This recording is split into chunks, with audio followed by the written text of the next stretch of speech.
On the age of reinvention, starting business project after 50 years old or personal crisis, I explore the desires, priorities, challenges, and achievements of those who started businesses after 15. I earned an engineering degree, and my work experience included working in a scientific lab, environmental engineering in Ukraine, working for banks in Israel, and IT consulting in Canada, where I worked for many organizations. Relocations and immigrations pushed my dreams aside, as in each new place, immigrants need to start from zero and build a new life supporting families. Despite my diverse professional experiences, I often desired for something more. After being 50 years old and deep internal doom and stagnation, I decided it was time to finally implement my dream, to find a place in the world for the next life chapter and develop an online business I could take anywhere.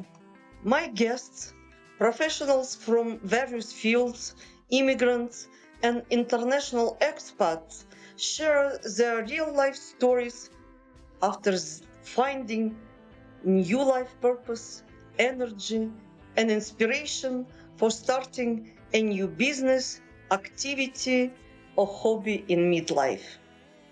The life experiences and advice shared by our guests are not just valuable, but also practical and applicable. They speak to those who are looking to turn their new business ideas or old dreams into reality, providing a roadmap for their journey. Get ready to meet professionals who have not only dared to change their life drastically, but are also equipped to transform yours. Their advice, wisdom, and knowledge are not just invaluable resources, but beacons of hope, guiding you towards new life horizons filled with answers, inspiration, happiness, and new meaning. Let's begin. Today I have guests from Portugal, American expat and entrepreneur Colleen Show Walter, who moved abroad being after 50 together with family and created new business, expat-oriented company, Portugal, the place. Hello, Colleen. Hello, thank you so much for having me today. I'm excited to share our story and to meet you. Thank you. A little bit about Colleen. Colleen is a classic Gen X sandwiched between children and aging parents. She moved to Portugal with husband, but also with 81 years old father and 90 years old daughter, and founded business helping people to relocate, providing so necessary support from the focus of building community and stability for the life in the new country. As Colleen saying, after 3 years, she couldn't be happier. Colleen in the past is CEO and now founder of Portugal The Place company. She has a rich background in project planning and business development, primarily in the hospitality sector. She and her husband and daughter now live in Portugal after relocating from Oregon in United States. And Colleen, I'm really looking forward to hear your story because I believe it's unique as each of us unique, but at the same time, my highlights the points of family who relocating several generation of family, which is pretty unique because it's not so easy even to relocate when you're 50, above 50, but you've had extended story. Please share with us some details. First of all, why you decided to relocate and why Portugal? I think that's a great question and one that I'm excited to share because we, like many other people, my husband and I had always really thought about moving to Europe. It had been a dream that we would talk about perhaps after we've retired later in life. It was always that eventually conversation. But then when COVID hit, just like many others, our lives were rocked, things changed, and our career opportunities changed. And we had a moment, we had that moment where we talked and we said, what if we didn't continue in the corporate grind? We didn't stay in the same pattern that we're in right now. But what if we did everything, sold everything, put it all together, and relocated? And when we decided to do this, the country that was the first choice, the only choice in the conversation was Portugal. And for us, it was because it was the beginning of a journey to a new place to discover and the end point of many, many trips to Europe and many trips abroad, discovering different places and realizing that there was an appeal to Portugal that the other countries just couldn't provide. As much as we love all of Europe and we love traveling, Portugal held a very different feeling for us. And so we pursued it with the idea that we were going to relocate and move, my husband and I. Our daughter was just coming out of high school, and she also all of a sudden was like, okay, this is something I want to do.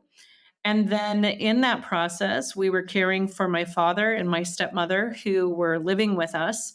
And unfortunately, my stepmother had a stroke and passed away. And I was working with my father, talking to him, and said, at the time he was 81, said, would you be interested in relocating to Portugal? I couldn't imagine our life at that point not being with dad. He'd lived with us, we'd been together. And my favorite phrase that stays with me forever, I think, is he looked at me square in the face and said, I don't want to spend my last years sitting in a recliner watching NCIS. And with that, he said, let's do it. I'll take another chapter in his 80s. He was like, let's do it.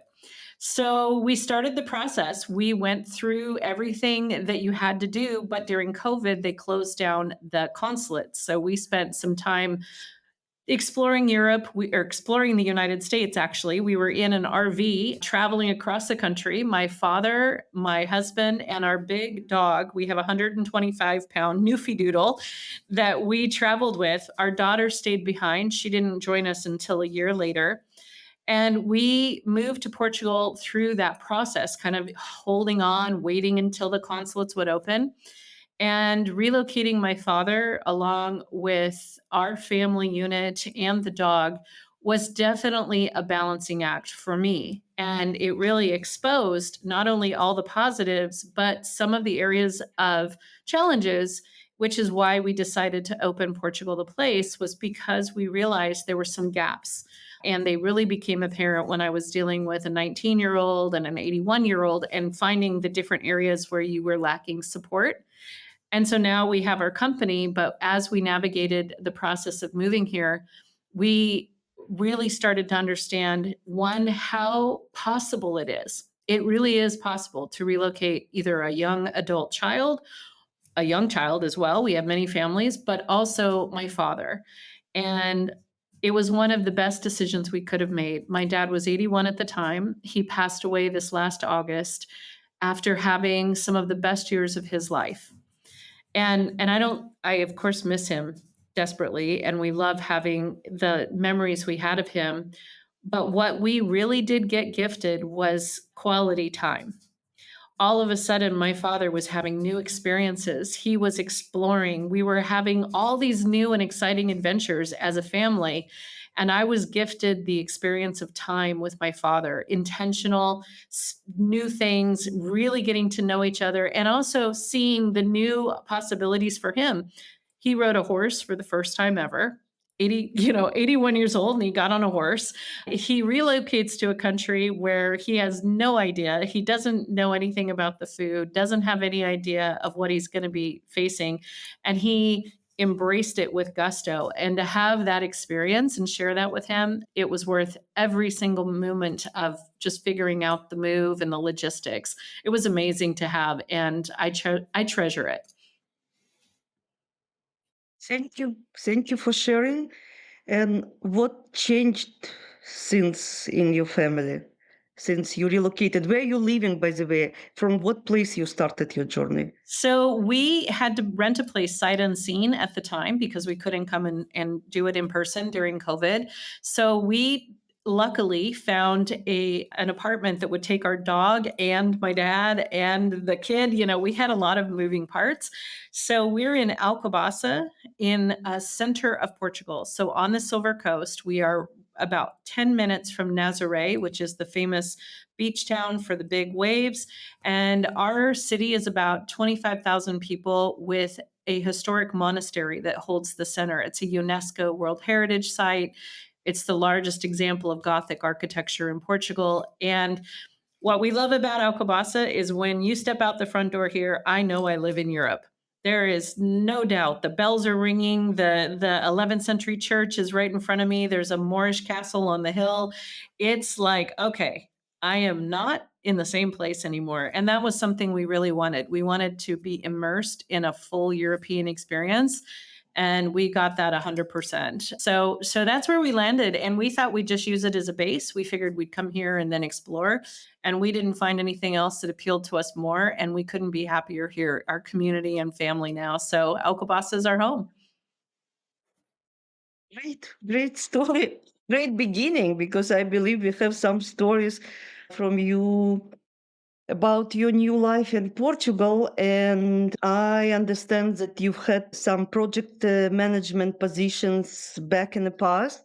And I'm just wondering, because the transition from project management to establishing your own business by itself, it's significant change. What can you share? What was the motivation behind the founding Portugal the Place company? Well, it really came from identifying a gap in services, that seeing that there was a need in the community. My husband and I, when we relocated, I especially didn't think I was going to be retiring. We thought perhaps we would buy a hotel, like a small little hotel or a bed and breakfast, something in the hospitality. But when we arrived, we saw that there was this service element that was very difficult as Americans to find the support in between immigration attorneys and real estate agents. There's lots of options out there if you need to learn about your visa. There's a lot of options out there if you want to buy a house. There's tons of real estate agents. But the stuff in between, you know, how do I move my dog? Where do I register my children for school? How do I figure out which town is going to best appeal to me? How do I find a rental or a purchase and have someone that isn't invested financially? How do I get some help and some eyes on the ground when I'm in a totally different continent? So we started offering the services because of that very fact. There just is a missing element. One thing you may be aware of, and we certainly know, is that in the United States, we relocate from state to state. And that alone feels like we're culturally changing, right? You move from Oregon, for example, my husband's from Boston, you make that change, and that's almost like two different countries because of how culturally significant the differences are. But you can go online to a city and go to a relocation tab on a chamber of commerce and get a fair amount of information. And we speak the same language, right? When you come to Portugal and you're looking, you Google a city, and it's very hard to determine, is this a city that is going to match your needs? It's kind of two dimensional. There isn't a lot of information beyond like tourist sites or things that are very strictly in Portuguese. So it falls flat a bit. And then you start to struggle because you can't find that match. And that's what we decided we really wanted to focus on, is helping people build their life in Portugal with the tools that fill in those gaps that we're used to having in the States. Interesting. So, actually, what aspects of Portuguese culture have influenced or affected your work and worldview? Well, a lot. I tell you, a lot. It's amazing how much you absorb and how much you realize the differences. We have a team of 18, and in our offices in Alcobaça, there's a team of 8 of us. And our team here is split between North Americans and Portuguese. And boy, do you learn the cultural differences quickly when you're blending two different backgrounds together. And one of the things which My team would laugh, but the people that I worked with back in the States would understand is Portuguese culture has given me the tools and almost required me to slow down. Like, you just don't get things done as fast. You can't multitask the same way. There is an expectation that you're going to appreciate life. You're going to take lunch away from your desk. You're going to, sit down and enjoy something. You're not just running, running, running all the time. And coming from the background that I came from in corporate America, my last position before I left the United States was an executive vice president in a tech company. So I had a very high pressured travel job. And so for me now, I feel like I'm like really mellow. And it's because they bring an appreciation to life and they don't work to live. They do it in a different way. We live to work in the United States. They work to have a paycheck, but they don't identify by their job, which is fascinating because whenever I'd go somewhere in the US, people used to be like, "Oh, what do you do?" And you're like, "Well, I do this or I do that." And that's how we identify. In Portugal, when you meet people, they start just talking about the food they ate or the trip they took or what they're doing, but it's not, they're very surprised when you say, "Well, what do you do?" And they're like, "Oh, yeah, that thing, my job." It's not the identity that they focus on, and that has been a big change for me to let that go and to be more appreciative of living every day and having work be a part of it as opposed to working every day and including life. It's been a big change. Yes, it's a North American way of living now, meeting European appreciation of life, I would say. Tell me, please, do you speak Portuguese enough? How you communicate with your employees? Pouco Português. I am learning Portuguese. It is a language that doesn't come naturally to me, unfortunately. It's been harder than I expected. But to be fair, because I'm not retired and focusing on building a business, I have not taken any classes. Everything I'm learning is just kind of on the job, so to speak. It comes in fits and bursts, and you kind of platform, and then you get to another level. I think for Portuguese, the biggest challenge for me is it's not phonetic. You can't spell it out. You can't sound it out. When you go to pronounce a word, what it looks like isn't what it sounds like. So that's the biggest challenge for me. Even pronouncing one of our staff members' name is Jose. So it's very much Jose instead of Jose, which we're used to with my background with some Spanish. So it's even adjusting to small different sounds like that. And the Portuguese are very, very accepting of my limitations. And so my entire team is bilingual, trilingual, in some cases quadlingual. They speak many languages. So they accommodate me, but I'm learning more and more, hopefully, so we can continue to improve on my Portuguese. So are you serving expats, as far as I understand, not only from United States, yes? Yes, so all over, mostly English speaking, to be fair, the United Kingdom, South Africa, Canada, North America, of course. And then expats that come to us a lot of times are English speaking that are in other parts of the world, for example, Malaysia or, somewhere where English is an element. But we do get a fair amount of Europeans that want our assistance because they perhaps are in Poland or one of the eastern side of Europe's countries and they want some support moving over. And because they also speak English a lot, at least conversational English, they don't have the expectation that we speak Polish or Ukrainian or something. They're accustomed to the fact that it's the business language. So it helps us be able to serve them. Very good to know for me, and I believe for others. And when I'm listening to you, I'm just thinking with all these changes and learning and managing the company, do you have time for your personal life? Or maybe do you have any hobby or activities that lights you up? And again, to have a life other than work, which is very needed. And I understand at the beginning of new business, you need kind of to devote all your time and energy. And I believe your husband helping you. But with all this, please share a bit about what do you love doing when you're not helping expats settle in? Yes. Well, the first years of a business, you are very, very uber focused. Everything is new, everything's exciting. Now that we're moving into our fourth year, my husband and I have made a concerted effort to return to some of those basic things we said we wanted out of our life in Portugal. One is travel. That's one of the reasons many Americans want to live in Europe in general, and Portugal is so convenient because of where we are. So we have made a commitment and are fulfilling it to travel to somewhere else outside of the country every quarter. So we have our next trip, we're going to Scotland in May and France in August. And so we have that built into our budget and into our schedule. And it's great because it also inspires as we come back all refreshed and with new ideas and ready to jump in. So I think we have to keep that in mind. And then I made a big mistake when we moved. I listened too much to social media about what you should do when you move. And one of the things in all these Facebook groups, it said, get rid of everything, divest yourself of everything. You don't need stuff. Just put things in a suitcase and move. So I was like, okay, I need to stop being so materialistic and get rid of everything. I'm a book collector. I love books. I live and breathe to go into an old musty bookstore. That's my like passion. And I sold over 1,000 books before we left, got rid of them. Then I got here to Portugal and realized I really didn't need to do that. We had space. I miss them very much.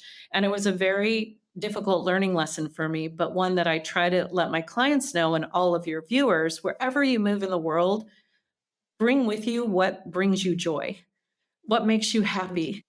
There is no right or wrong. What's right for me is different for you. And you can't just have some kind of like plug and play on what you must do. It's my biggest regret is that I let go of these things that brought me happiness and joy and I treasured. They weren't just things, they were part of me.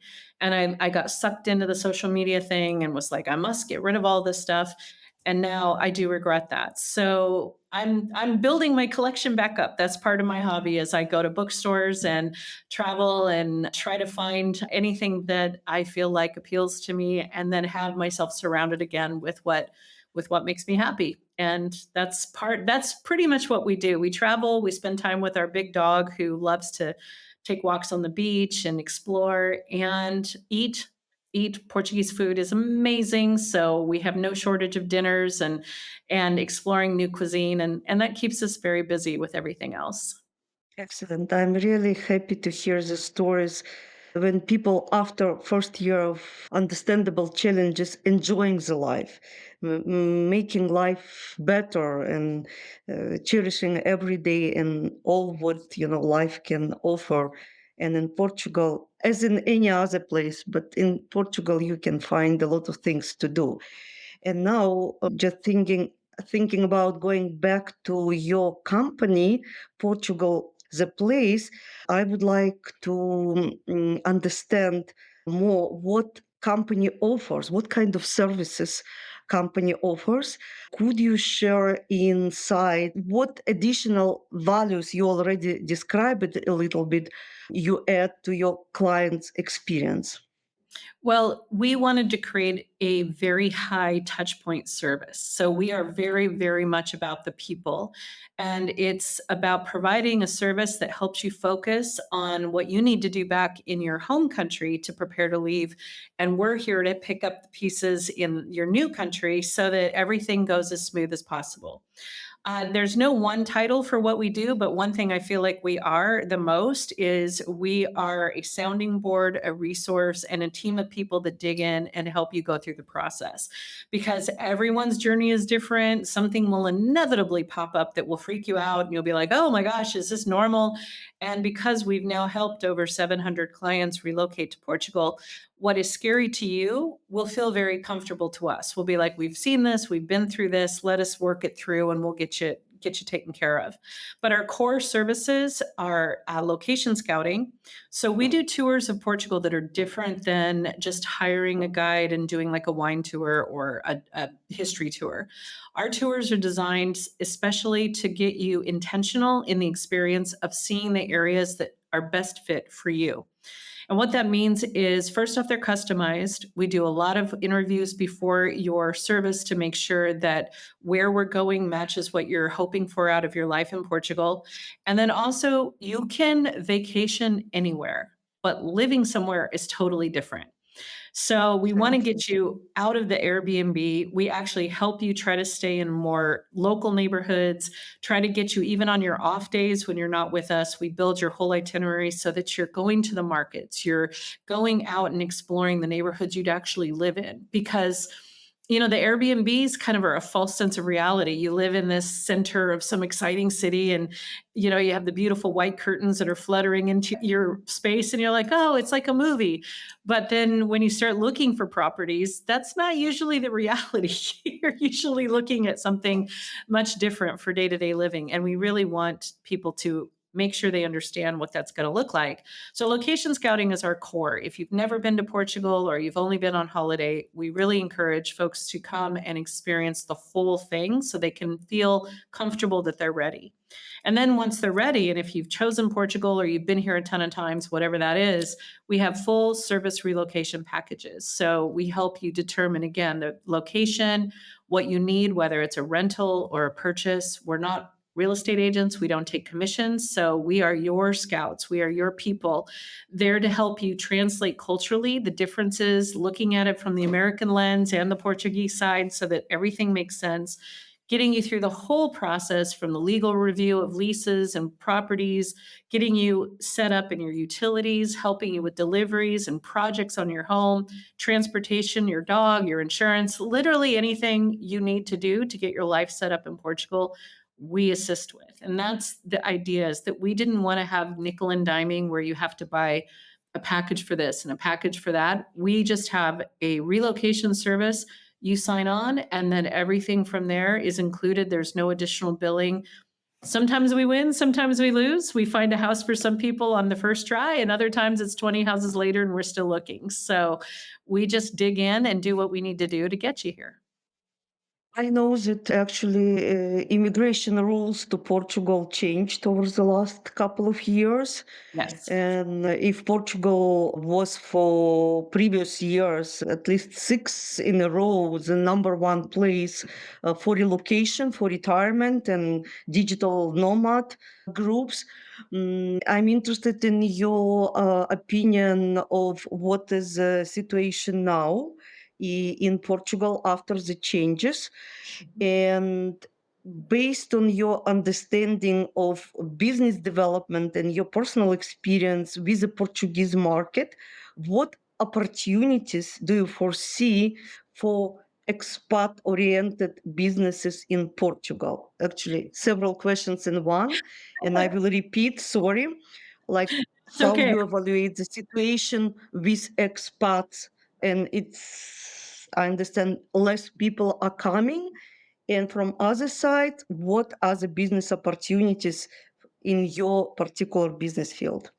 It's interesting seeing, definitely there's pros and cons after the changes. We just had our election. We just came out the other side and it moved a little more center right, which isn't necessarily going to change much because they have such slim margins that it basically is the same people running things from a little different angle. What does that mean? It's interesting. We're not really seeing a lack of interest or change in people's motivation to move to Portugal. What we do need to make sure is everyone understands the implications financially of what that move abroad would be. And the recommendation I can make for anyone looking at it anywhere, it doesn't matter if it's Portugal or anywhere, is an entire understanding of your financial outlook. From taxes to investments, there's a lot of things that as Americans we have to consider that other folks don't have to do. And that's because we are the lucky few to be taxed on citizenship instead of residency. So that gives you another layer. Portugal just changed a status. They had a tax scheme that would give you a flat tax for 10 years, and they removed that. It was never supposed to be long term. It was never intended to be forever. They decided it had run its course and they removed it. There is some discussion of it coming back in a different version with certain professions and certain kind of backgrounds. But for the retiree, the passive income holder probably isn't going to be significantly returning anytime soon. But what's interesting is a lot of people caught flat-footed because it got them thinking, you can't just plan for 10 years. If you're retiring and you're looking for your long-term retirement destination, you have to look at what would you do on your 11th year? because these tax schemes that you get in these different countries, the tax scheme in Portugal that was in place was only for 10 years. And it really worries me when folks are not looking at the big picture, looking beyond what is that going to look like. And so we encourage folks to do their plan based on the 11th year, wherever they are, whatever they're considering. Look at your budget, look at your finances, look at your tax implications. Once every option and every discount has been expired, what's your worst case scenario? And if you can live in that, if you can live within it in that capacity, then you work back to the current and say, okay, what's the best fit? But that Portugal has a lot of other options that come into play, and people think the taxing is apples to apples. And it's not. Even if you hit the highest tax bracket in Portugal, you can't just look at your federal tax return and match it to Portuguese and say, oh, this is higher, because there's offsets that people often forget. And I'll use one example: communication. You pay for a cell phone plan here in Portugal, and let's say you go with one of the major carriers like Vodafone, and you get your internet, you get your TV, and you get your phone, and you might pay 80 euros a month maximum.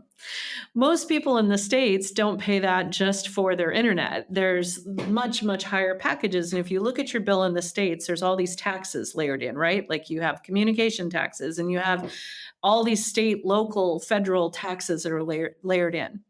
You can't discount that type of tax that you don't have to pay anymore. So those type of things are not happening in Portugal. So though you may pay a higher level of tax on your income, your healthcare, your lack of payments of things like the property taxes, for example, are next to nothing. You have to look at the whole picture. You can't just say this to that, because there's amazing other areas that offset the income tax.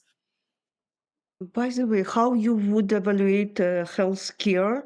Portuguese, I know they have public and private care, and specifically, not in the big cities like Lisbon, Porto, and Algarve, with already developed expat-oriented services, but in other small cities where I believe lately many people are looking for places to relocate. How it's reliable, and obviously specifically retirees very care about this part of.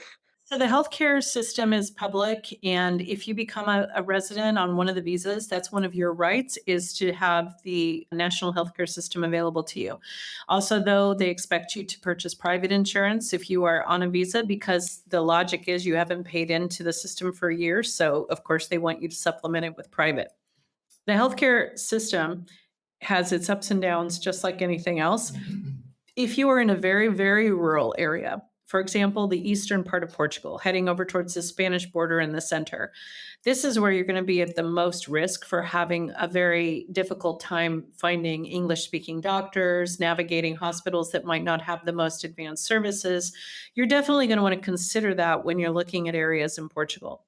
But if you go along the Atlantic side, the coast up and down, and you're staying on this kind of like most populated space up and down the country and across the Algarve, there is private systems, services, doctors, concierge medicine that is popping up everywhere. So, for example, I live in Alcobaça, again on the Silver Coast, right in the middle of Portugal, and we have a small regional hospital here, which if you sprain your ankle or need an x-ray, it's fine, but you wouldn't want to go there for anything major. But we have less than 30 minutes away a large state hospital, which has everything you need, and they're building a private hospital to meet the needs of so many people moving in.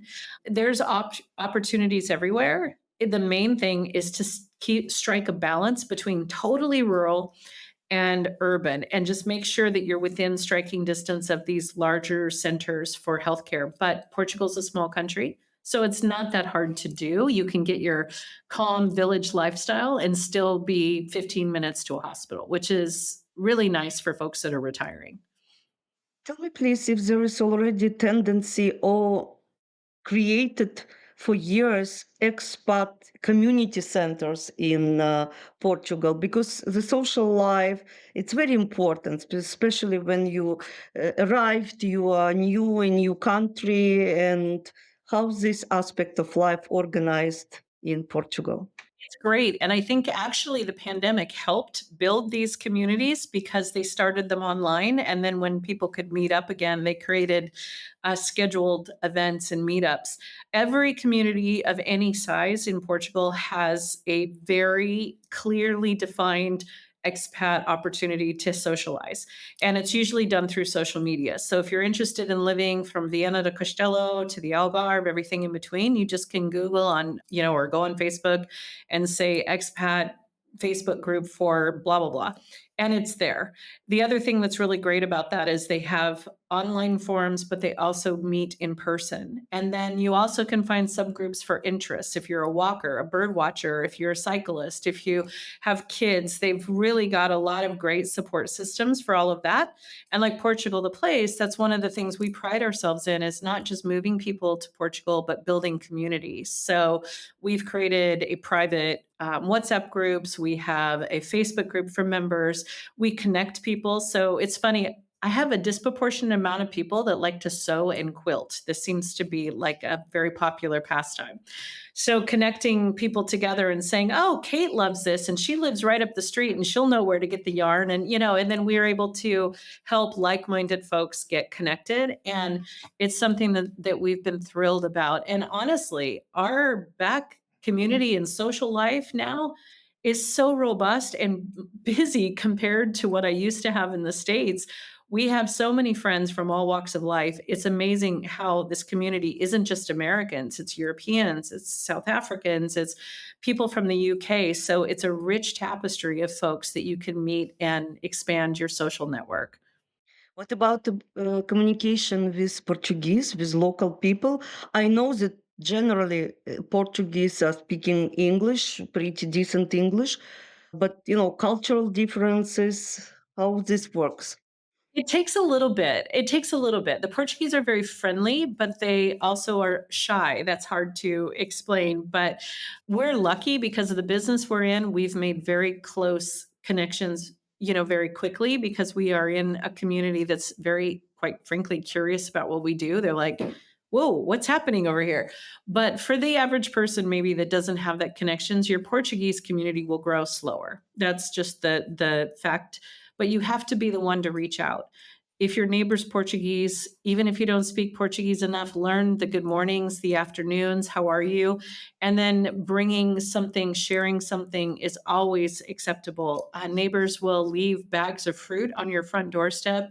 And I found that bringing pastries at the holidays or doing something, just connecting through food and just the general pleasantries will start to open it up. When it comes to talking, yes, people speak English, the younger people. When you get into the older population, English is still not as prevalent. They didn't have the same exposure as the younger generations, but you can reach across that divide through just showing an interest in what they're doing. And I find that if you do have someone speaking English and you can ask them about their life, about their community, where they're at, they are so excited to share that with you.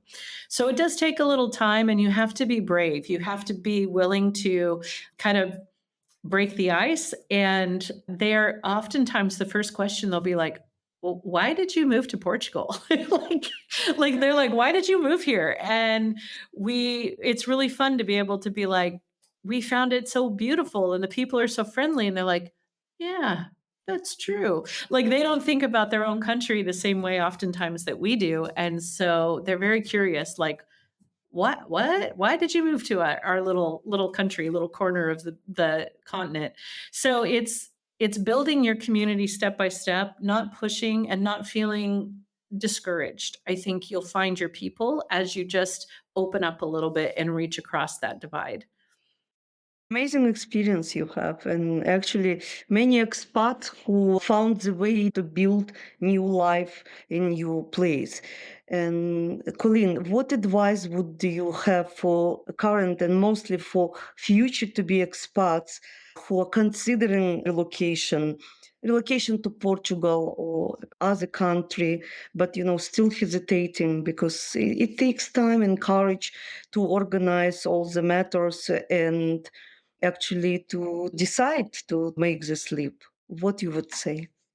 Absolutely. Well, first off, there's no perfect time. I think if you sit around and wait for that perfect time, that time will pass you by. And I guess it's similar to people thinking, when should I have a child? What's the perfect time? It's those big decisions we make in our life. There's no perfect time. If my husband and I would have thought about, like, should we wait just another year, another 5 years, wait till our daughter's out of my father would have passed away. He would never have had the opportunity. So even though it's difficult and you hope and you work as hard as you can to be prepared, the perfect time probably is going to be hard to put your finger on. And if you want to do it, you just need to start working through where you're at today and then do it on the pace that you can. The other thing that I really stress to people that are planning this wherever you move is you cannot just plan for the move. You need to plan for your new life. It's similar to don't plan for the wedding, plan for the marriage because it's so exciting the first year. It's anticipation. It's all things. You're waiting for the visa, you get that approval, you get on the plane, you arrive, you see everything in a new eyes. Even ordering a pizza is an adventure because you're learning everything. But then what are you going to do in the long run after a year? You've been in your country for a year and you've figured all the basics out. You're now kind of just back in your regular life. Whatever you were dealing with where you lived before will still be there in the new place. So you have to be prepared. What does that life look like for the long run? I have a lot of retirees that have been here now with us, clients that are 3, 4 years in, that are saying, I'm kind of bored. Like, I don't know what to do. I've only ever worked. What should I be doing? And we almost have to have like a reboot conversation of like, what hobbies would you like? Did you used to do something when you were younger that you want to get back to?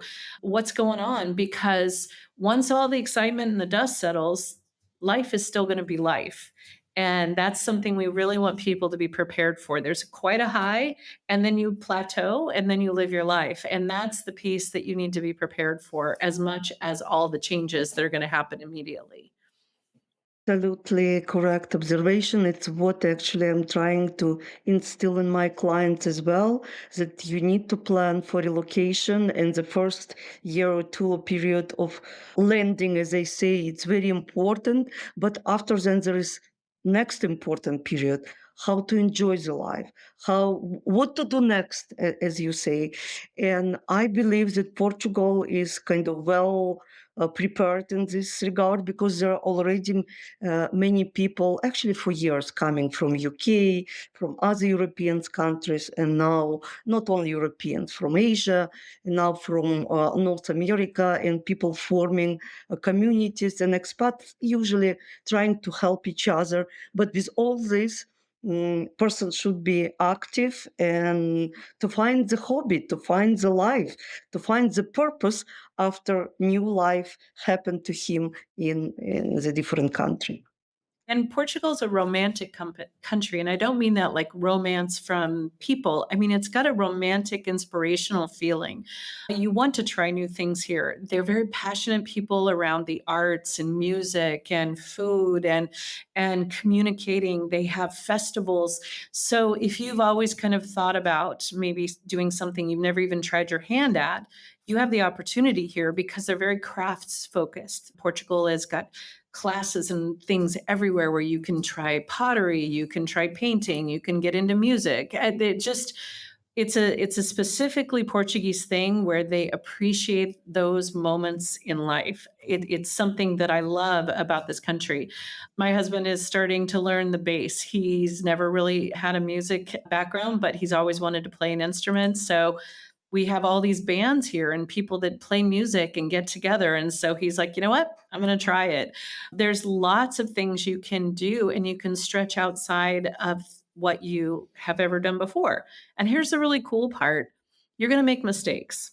You're going to pick a location one time, maybe isn't the best. I mean, we were lucky. We landed right where we love to be, but some people go and they stay for 6 months and they say, yeah, I actually like this.